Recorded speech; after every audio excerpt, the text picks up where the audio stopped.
చరిత్ర శాసనాలు కూడా ఉన్నాయి కదా, అదే అదే రక్ష మనకి శ్రీరామ రక్ష.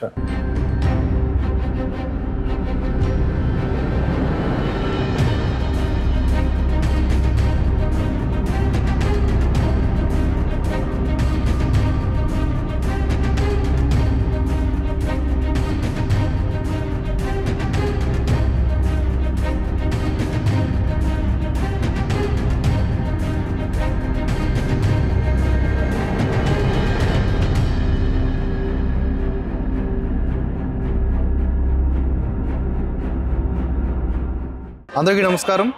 ఈరోజు రట్టి అనే గ్రామంలో ఉన్నాం. శ్రీకాకుళం జిల్లా పలాస నియోజకవర్గం మందస మండలం. ఈ గ్రామం ప్రత్యేకత చాలామందికి తెలియాల్సి ఉంది.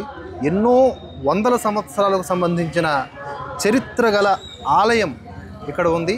ఆ ఆలయం పేరు శ్రీ మత్స్యవల్లభ నారాయణ స్వామి వారి ఆలయం. ఈ ఆలయ వైశిష్ట్యత, ఇక్కడ ఉన్న ఆచార పరంపర, కొనసాగుతున్న విధానం, అలాగే ప్రతి హిందూ దేవాలయానికి, ముఖ్యంగా వేల వందల ఏండ్ల సంవత్సరాల చరిత్ర కలిగిన ఆలయానికి ఉన్నటువంటి సమస్యలు అన్నీ కూడా ఇక్కడే మనతో పాటు ఉన్నటువంటి గ్రామస్తులు, గ్రామ పెద్దలు వారితో మాట్లాడి చర్చిద్దాం, ఒకసారి తెలుసుకుందాం. ముందుగా ఈ ఆలయం యొక్క వైభవం గురించి, చరిత్ర గురించి ఆలయ పురోహితులు ఉన్నారు, రట్టి చంద్రయ్య గారు. వారిని అడిగి తెలుసుకుందాం. చంద్రయ్య గారు, మీరు చెప్పండి, ఈ ఆలయం ఎన్ని సంవత్సరాల నుంచి ఉంది? మీరు ఎన్ని సంవత్సరాలుగా ఇక్కడ అర్చక వృత్తి చేస్తూ ఉన్నారు? ఈ ఆలయం 1804లో శ్రీ జగన్నాథ్ మహారాజు గారు కట్టించారు. అతనికి సంతానం లేకపోతే నాకు సంతానం మీద గుడి కట్టిస్తానని ఆ రాజుగారు కట్టించారు.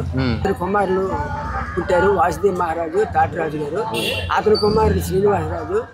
అక్కడి నుంచి మేమే దేవుడి సేవ చేస్తూ అలా అర్చకత్వం చేస్తాం. మీ పూర్వీకులు కూడా ఇదే చేశారు. పూర్వీకుల నుంచి సుమారు ఒక 300 సంవత్సరాల చరిత్ర. 1804 నుంచి ఇప్పుడు 224 సంవత్సరాలు మేమే పరంపరగా సేవ చేస్తున్నాం.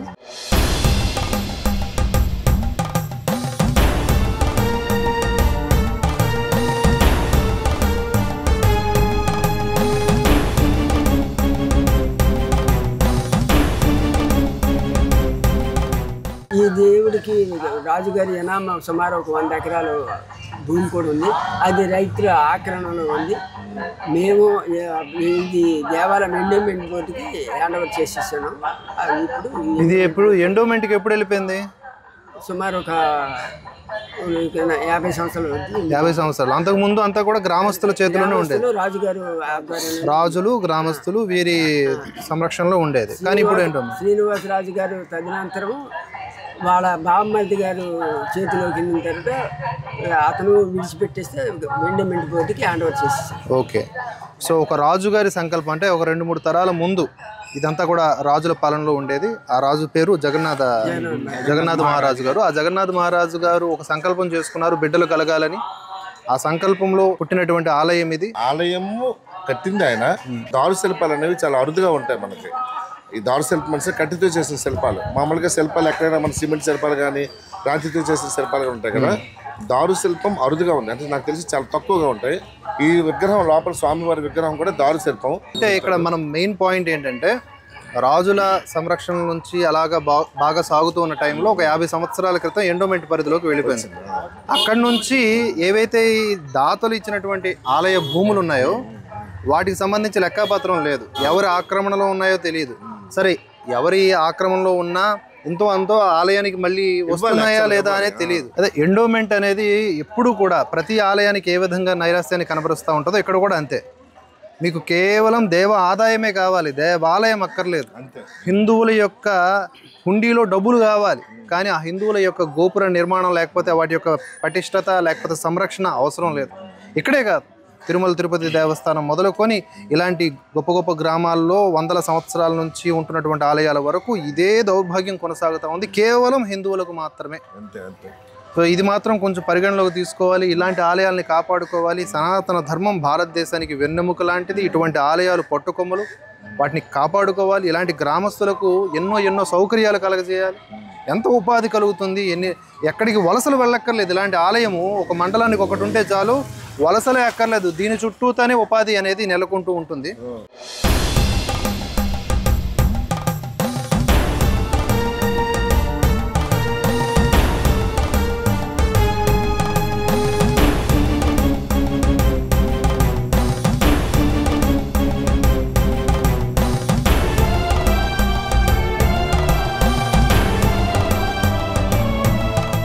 అలాగే ఇప్పుడు మేము రాగానే మాకు కనిపించింది ఏంటంటే ఒక గొడుగు ఊరేగింపు చేస్తూ ఉన్నారు. దాని వెనుక ఉన్నటువంటి కథ ఏమిటో గ్రామస్తులను అడిగి తెలుసుకుందాం. సార్ మీ పేరు?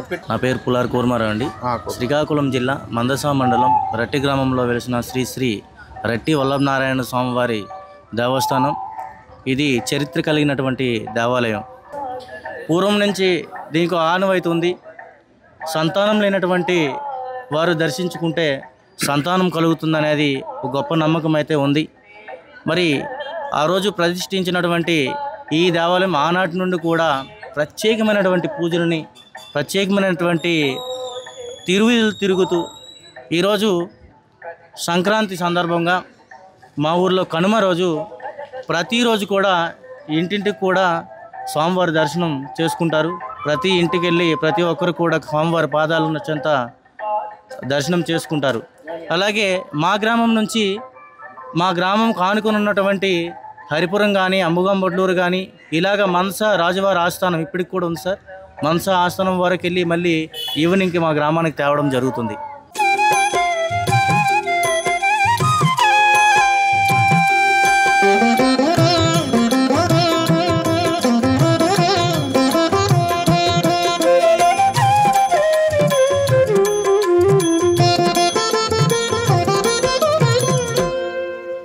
అదేవిధంగా మాకు మార్చిలో జరుగుతాయి డోలోత్సవాలు అవుతాయి.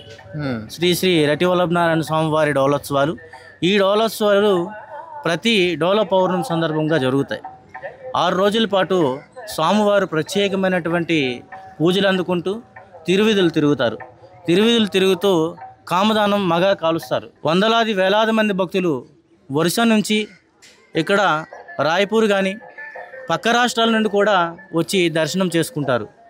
ఇంతటి విశిష్టత కలిగినటువంటి మా దేవాలయంను ఎండోమెంట్ పరిధిలో ఉండటం వల్ల వస్తున్నటువంటి పాలకులు నిర్లక్ష్యం వహించి ఇప్పటి వరకు ఎన్నోసార్లు ఉన్నటువంటి అధికారులను కోరడం జరిగింది, రాజకీయ నాయకులను కోరడమైంది. సిజిఎస్ ఫండ్స్ అనేవి మా దేవాలయానికి మంజూరు చేయమని చెప్పాం. సిజిఎస్ గూడ్స్ ఫండ్స్ అనేవి ప్రతి దేవాలయంకి ఉంటాయి. వల్లభనారాయణ స్వామివారిది చరిత్ర కలిగినటువంటి ఈ దేవాలయం గూడ్స్ ఫండ్కి ఎందుకు నోచుకోవట్లేదు అనేది మాకు పెద్ద విచిత్రంగా మారింది. పూర్తిగా పాలకుల నిర్లక్ష్య వైఖరి వల్ల దేవాలయం అలాగే ఆగిపోయింది. ఎంతో కొంత చేశామంటే మా గ్రామ కమిటీ, గ్రామ యువకులు, ఇక్కడ ఉన్నటువంటి అర్చకులు ద్వారానే జరిగింది. ఇకనైనా పాలకులు కళ్ళు తెరిచి ఈ దేవాలయంని అభివృద్ధి పదంలో తీసుకెళ్తారని భావిస్తూ ముగిస్తుంది. సో ఇక్కడ ఎంత క్లియర్గా చెప్పారు చూడండి. ఆయన ఆవేదన వ్యక్తం చేశారు. మొత్తం ఇన్ఫర్మేషన్ చెబుతూనే మెయిన్ ఎక్కడైనా సరే భగవంతుడి దగ్గరికి భక్తులు వెళ్తారు, కానీ ఇక్కడ భగవంతుడే ప్రత్యేక సందర్భాల్లో ఇలా ప్రతి ఇంటికి వెళుతూ ఉంటారు. ఆ విజువల్స్ మీరు చూస్తూ ఉన్నారు కదా. ఇంత మంచి ఆచారము, చరిత్ర కలిగినటువంటి ఆలయము ఈరోజు ఈ ఎండోమెంట్ కోరల్లో చిక్కుకొని విలవిల్లాడుతూ ఉంది. ఏమి గత్యంతరం పట్టింది చూడండి వీళ్ళకి. ఇంత బ్రహ్మాండమైనటువంటి శక్తి కేంద్రం ఇది, కానీ ఇలా రాజకీయ నాయకుల కబంధ హస్తాల్లో చిక్కుని విలవిల్లాడుతూ ఉంది.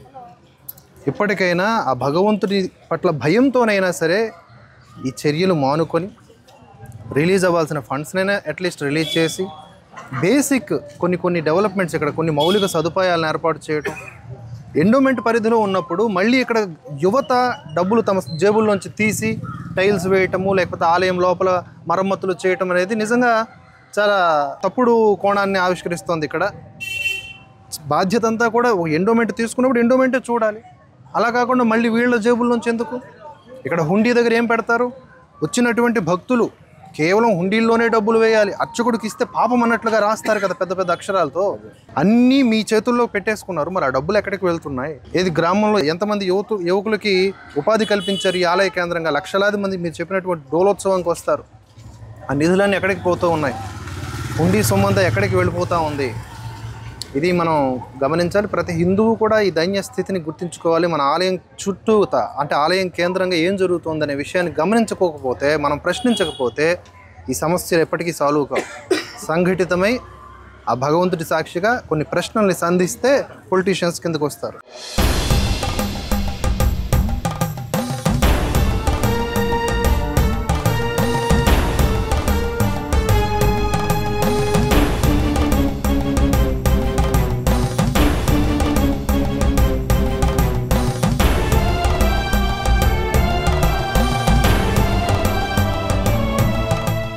అలాగే ఈ గ్రామ సర్పంచ్ సింహాద్రి గారు ఉన్నారు, వారిని అడిగి అసలు ఈ మెయిన్లీ ఈ టెంపుల్ ల్యాండ్ సమస్యలు ఏవైతే ఉన్నాయో వాటి గురించి మాట్లాడదాం. సార్ చెప్పండి, అంటే ఈ ఆలయానికి సంబంధించిన భూమి ఎంత వేరే వాళ్ళ చేతుల్లో ఉంది? గుడికి సంబంధించినటువంటి ఉమాగిరి, అలాగే తాళపద్ర, పలాసపురం, శారదాపురం, దేవుపురం అనేక గ్రామాల్లో సుమారుగా ఒక 100 ఎకరాలకు పైగా ఆస్తులు ఉన్నటువంటి మాట వాస్తవం. అది ఎండోమెంట్ వారు రికార్డుల్లో స్పష్టంగా ఉన్నప్పటికీ దాని నుంచి ఎటువంటి ప్రతిఫలం అనేది గుడికి సంబంధించి అయితే రావడం లేదు. కేవలం ఆ భూముల్ని ఏదో రైతులు వారు ఆక్యుపై చేసుకొని వారు ఆ పంటను పండించుకోవటం, వాళ్ళు దాన్ని అనుభవించడం తప్ప ప్రతిఫలంగా అయితే వారు ఇచ్చింది అయితే ఏమి లేదు. ఈ గుడికి సంబంధించినటువంటి ప్రాముఖ్యతను మరింత పెంచేటువంటి దీంట్లో అది సముద్ర తీరం అనేది చాలా కీలకమైనటువంటి విషయం.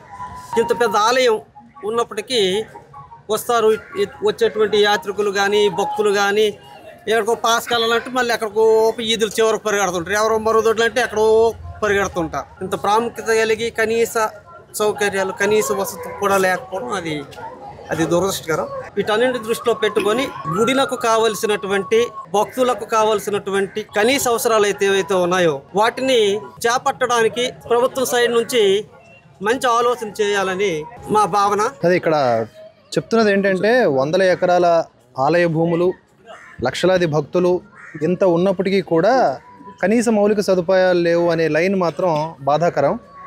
అసలు వీటిని అధిగమించాలి అంటే ఏం చేయాలంటే నేను ఇంతకుముందు చెప్పినట్లుగా అందరూ గొంతెత్తి ప్రశ్నించడమే. ఇదే గ్రామానికి చెందినటువంటి ధనరాజ్ మాస్టర్ గారు ఉన్నారు, ఒకసారి వారిని అడిగి ఈ ఆలయానికి సంబంధించిన మరిన్ని వివరాలు తెలుసుకుందాం. సార్, ఈ ఆలయం ప్రాముఖ్యత గురించి చెప్పారు, ఇక్కడ ఉన్నటువంటి పెద్దలందరూ కూడా సమస్యలు కూడా చెప్పారు. ఈ ఆలయం పురాతనమైంది, అందులో డౌట్ లేదు. కానీ ఈ వైభవం ఇంకా కొనసాగాలంటే ఏమేం చేయాల్సిన అవసరం ఉంది?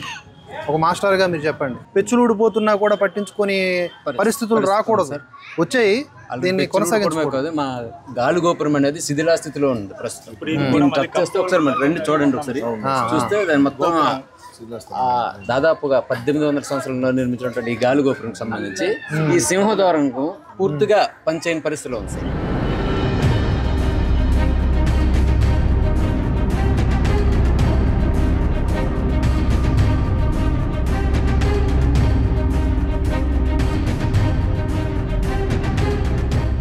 ఆంధ్రప్రదేశ్లో ఉన్నటువంటి చారిత్రక దేవాలయాలు మనకి సింహాచలం, అలాగే తిరుపతి, భారతదేశంలోనే అతి పురాతనమైన, అలాగే భారతీయుల యొక్క సంస్కృతిని ప్రతిబింబించినటువంటి తిరుమల తిరుపతి వెంకటేశ్వర దేవాలయం. తర్వాత మన ఆంధ్రప్రదేశ్ ఈ ఉత్తరాంధ్రకు వచ్చేటప్పటికి విశాఖపట్నంలో ఉన్నటువంటి సింహాచలం, ఈ ఉద్యాన ప్రాంతంతో పాటు పురాతనమైనటువంటి ఆ తిరుపతి సింహాచలం దర్శించిన తర్వాత తప్పనిసరిగా ఈ దేవాలయానికి సందర్శించడం అనేది ఒక ఆనవాయితీగా వస్తుంది. ఇప్పుడు కూడా వాళ్ళు ఇక్కడికి వచ్చి దర్శనం చేసుకుంటూ కుటుంబ సమేతంగా వచ్చి అనేక రకమైన కార్యక్రమాలతో చూస్తూ వెళ్తుంటారు సార్. దగ్గరలో ఉన్నటువంటి మాకు బీచ్, ఇది ఈ అంత ఆ 2 దేవాలయాల కంటే ఎక్కువగా అతి నియరెస్ట్ ప్లేస్ అన్నమాట బీచ్. మా బీచ్ చూస్తే ఆర్కే బీచ్ కంటే చాలా బాగుంటుంది సార్ ఉద్యానంలోన. ఎందుకంటే ఆర్కే బీచ్ అనేది మనకు అది ఒక పెద్ద సిటీ కాబట్టి అలా కనిపిస్తుంది. ఈ బీచ్ చూస్తే మనం ప్రశాంతంగా మంచి హ్యాపీగా అంత కుటుంబం వచ్చి కాలక్షేపం చేసి మానసిక ప్రశాంతత కోరుకుంటాం. అటువంటి ఈ ప్రాంతంలో అనేక కుటుంబాలు ఈ వన భోజనాల సందర్భంగా ఈ దేవాలయాన్ని సందర్శించుకుంటూ అక్కడ ఉన్నటువంటి ఆ బీచ్లో వాళ్ళు ఆ కాలాన్ని ఆ రోజు గడుపుకుంటూ హ్యాపీగా సంతోషంగా వెళ్తుంటారు. అయితే ఇంత పురాతనటువంటి చరిత్ర కలిగినటువంటి ఈ దేవాలయం ప్రస్తుతం చూస్తుంటే మాకు చాలా బాధగా ఉంది సార్. ఎందుకంటే కూలిపోయే అంత ఇది శిథిలాస్థితిలో ఉంది. దీనికోసం మేము చాలా ప్రయత్నాలు చేస్తాం. తలుపు తట్టిన రాజకీయ నాయకులు అనేవారు లేరు. కనీసం ఒక చిన్న షెల్టర్ కూడా, తలనీలాలు తీసుకోవడానికి ఒక చిన్న షెల్టర్ కూడా ఇవ్వలేని పరిస్థితి సార్. ఇచ్చేవన్నీ కూడా దాతల యొక్క సహకారంతోనే ప్రస్తుత పరిస్థితి అనేది కొంచెం రంగులతో కనిపిస్తుంది తప్పిస్తే దీని నిర్మాణం మాత్రం పూర్తిగా శిథిలావస్థలో ఉంది సార్. కాబట్టి మీరు ఈ సందర్భంగా మా గ్రామానికి ఇచ్చేసినందుకు ప్రత్యేకమైనటువంటి నమస్కారాలు తెలియజేసుకుంటూ ఈ దేవాలయాన్ని అభివృద్ధికి మీ యొక్క సహాయ సహకారాలు పూర్తిగా అందించి దీన్ని కన్స్ట్రక్షన్ చేస్తారని కోరుకుంటుంది. ఎందుకంటే ఇదే దేవాలయానికి సంబంధించి రాజు కట్టించినటువంటి మనసలో ఉన్నటువంటి వాసుదేవ ఆలయాన్ని చిన్నజీయర్ స్వామీజీ గారు దత్తత తీసుకుని దాన్ని ఘనంగా నిర్మించి అభివృద్ధి చేశారు. కనీసం ఆయన కూడా ఒక దృష్టి పెట్టి దానికి సంబంధించినటువంటి ఈ దేవాలయాన్ని కూడా తన గుప్పిట్లోకి తీసుకుని అభివృద్ధి పరిస్తే ఈ ఉద్యాన ప్రాంతంతో పాటు ఈ చుట్టుపక్కల ఉన్నటువంటి ఒరిస్సా, ఆంధ్రలో అంతమంది కూడా మరికొంతకాలము దీని యొక్క సేవలు అనేవి వినియోగించుకుంటూ దీన్ని అభివృద్ధి దృష్టిలో తీసుకెళ్తారని కోరుకుంటున్నాను సార్. ఇక్కడ ఉన్నటువంటి గరిడి స్తంభం ఉంది సార్. ఈ గరిడి స్తంభం అనేది సంతానం లేని వారికి దీని యొక్క జననం అనేది సంతానం కోసమే జన్మించింది సార్. అంతేకాకుండా ఇక్కడ మొకర నేస్తాలు అనేది ఒక ఆచారం సార్.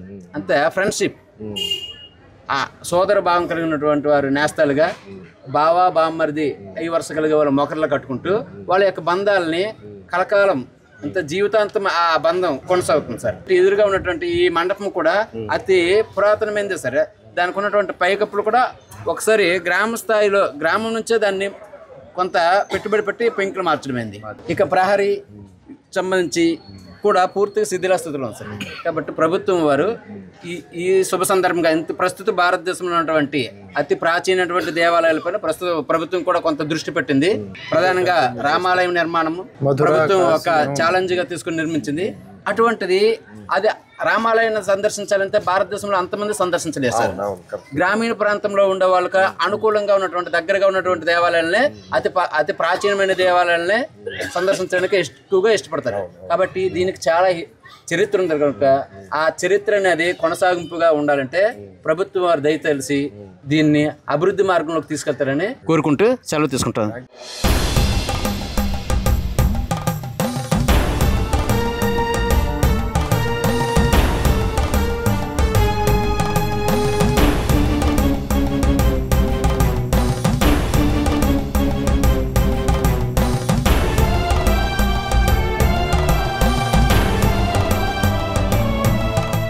ఈ ఆలయ కేంద్రంగా నిజంగా మీ గ్రామస్తులందరూ కూడా అదృష్టవంతులు. అఫ్కోర్స్ సమస్యలు ఉన్నాయి, ఆలయానికి కొన్ని ఇబ్బందులు ఉన్నాయి, కానీ నిజంగా మీరు చాలా అదృష్టవంతులు, పుణ్యాత్ములు. ఎన్ని రకాల సంప్రదాయాలు, ఒకటి భక్తుడి దగ్గరికి భగవంతుడు వెళ్తున్నాడు. అవును, ఇది చాలా అరుదైనటువంటి విషయం. భక్తుడి దగ్గరికి భగవంతుడు వెళ్తాడు. అంత అంటే మన దేవుళ్ళే దయామయులు. వాళ్ళ కోసమే మనం ఎక్కడికి వెళ్ళక్కర్లేదు. మనం కొంచెం ప్రేమగా ఆయన దగ్గరికి ఆయనకి నమస్కారం పెడితే చాలు, ఆయన వస్తారు. అలాగే మీరు చెప్పినట్లుగా మోకర సంప్రదాయం రక్త సంబంధీకుల మధ్య కాదు, సాటి మనిషితో కూడా మనం సత్సంబంధాలు కలిగి ఉండాలి అనే ఒక ఆచారం మీరు ఇక్కడ నుంచే జనానికి చెప్పారు. నేస్తాలని, మొకర అని పదాలు ఏవైనా కూడా ఒక కడుపులో పుట్టకపోయినా కూడా మనం కలిసిమెలిసి ఉండొచ్చు, జీవితాంతం అన్యోన్యంగా ఉండొచ్చు, స్నేహం కూడా చాలా విలువైనది అని చాటి చెప్తున్నటువంటి సంస్కృతి. ఏదైనా పుట్టినరోజు కానీ లేకపోతే పెళ్లి రోజు కానీ, పెళ్లి అయినా పుట్టినరోజు ఇంట్లో ఫంక్షన్ అయితే ఇంట్లో ఉన్న చుట్టాలకంట ముందు మొకరు వచ్చేస్తారంట, అంటే నేస్తం వచ్చేస్తారు ఇంట్లో.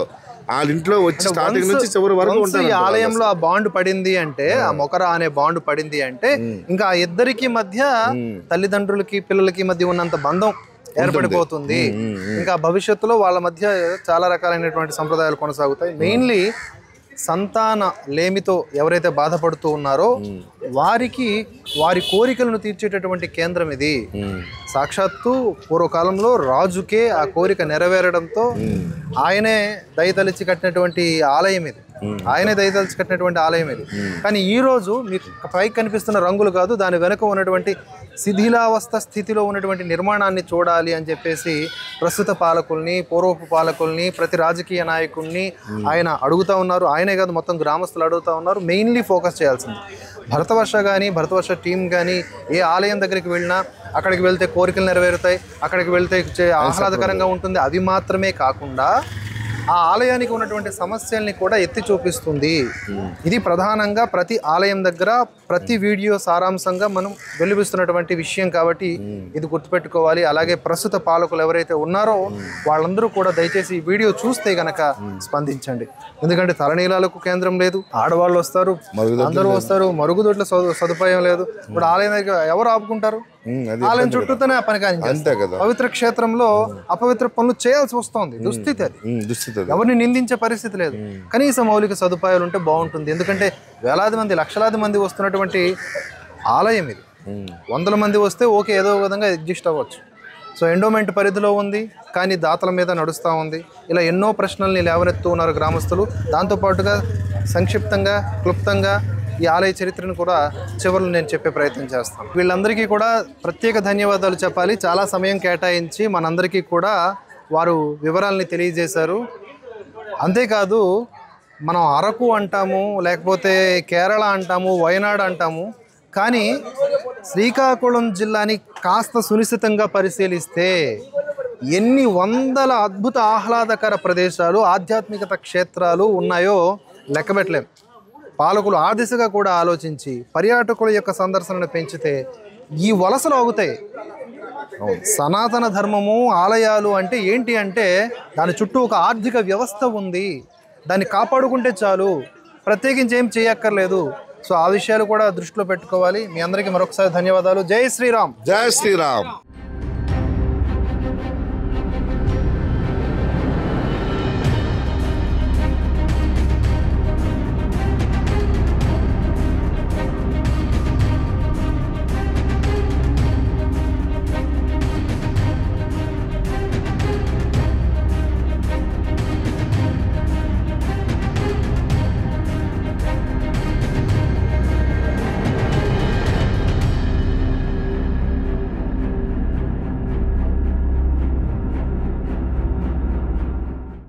పాయింట్ ఏంటంటే, చూస్తూ ఉంటాం కదా, సూడో మేధావులు అంటూ ఉంటారు బ్రాహ్మణుల ఆధిపత్యం అని, లేదా బ్రాహ్మణులు అణిచివేస్తున్నారని, మనువాదం అని, మన్నువాదం అని.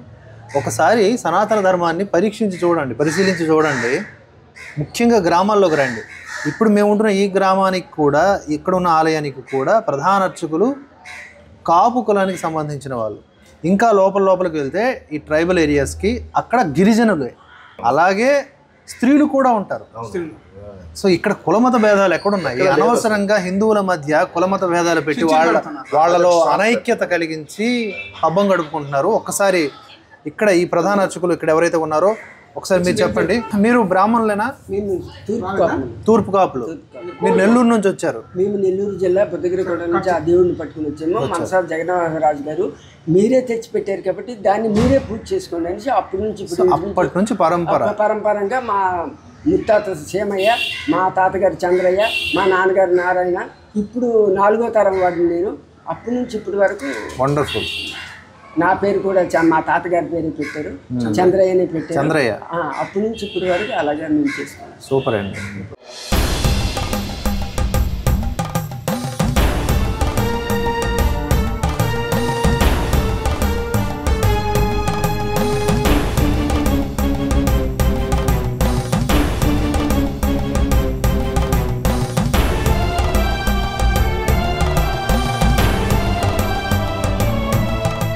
మీరు ఇప్పుడు కంప్లీట్ గా స్వామివారి సేవలో ఉన్నారు, కుటుంబం తాలూకా వ్యవస్థలో ఉన్నా స్వామివారి సేవలో కంటిన్యూ ఉన్నారు.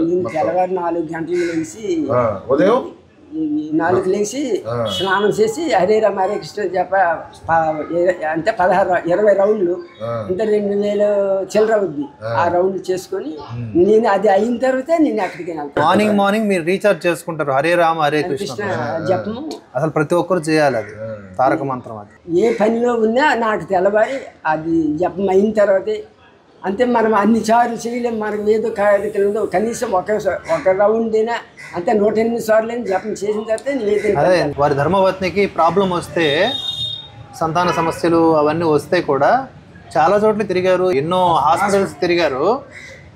బట్ ఎక్కడ కూడా అందరూ చేతులు ఎత్తేసారు. అంటే చివరాఖరి అంటే ముందు ప్రయత్నం మనం డాక్టర్స్తోనే ప్రయత్నం చేయాలి, ముందు సైన్స్ని నమ్మాలి. ఇంకా ఏమీ లేదు, డాక్టర్లే చేతులు ఎత్తేసినారు అనుకున్న టైంకి ఈయన వచ్చి భగవంతుడే నువ్వే ఉన్నావు అంటే ఆయన చూసుకున్నాడు. అన్ని సమస్యలు తీరిపోయి చక్కగా ఆరోగ్యకరంగా ఉన్నారు ఆవిడ, వారి పిల్లలు కూడా. ఇవండి అద్భుతమైన సాక్ష్యాలేంటి ఇవి. పనికిమాలిన అబద్ధాలు చెప్పుకుంటూ మతమార్పిళ్ళు చేసుకునే వాళ్ళు సిగ్గుపడండి, ఇవి నిజాలు. ముందు నమ్ముకున్నది హాస్పిటల్స్ని, ముందు నమ్ముకున్నది వైద్యుల్ని.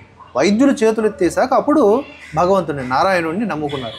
ఒక పద్ధతి ఉంది, ఒక అర్థవంతమైనటువంటి ఆలోచన విధానం ఉంది. ఇది ఇక్కడ సనాతన ధర్మంలో ఉన్నటువంటి అర్చకులైనా భక్తులైనా ఏ కులం వారైనా అందరూ ఆచరించేది. అనవసరమైన చిచ్చులు పెట్టి ఏదో పబ్బం గడుపుకోవడానికి ట్రై చేయకండి, మీకు పగిలిపోయే రోజు వస్తుంది. జై శ్రీమన్నారాయణ, జై శ్రీమన్నారాయణ, జై శ్రీరామ్, జై శ్రీరామ్, భారత్ మాతా కీ జై, భారత్ మాతా కీ జై, జై శ్రీరామ్, జై శ్రీరామ్, జై శ్రీమన్నారాయణ, జై శ్రీమన్నారాయణ.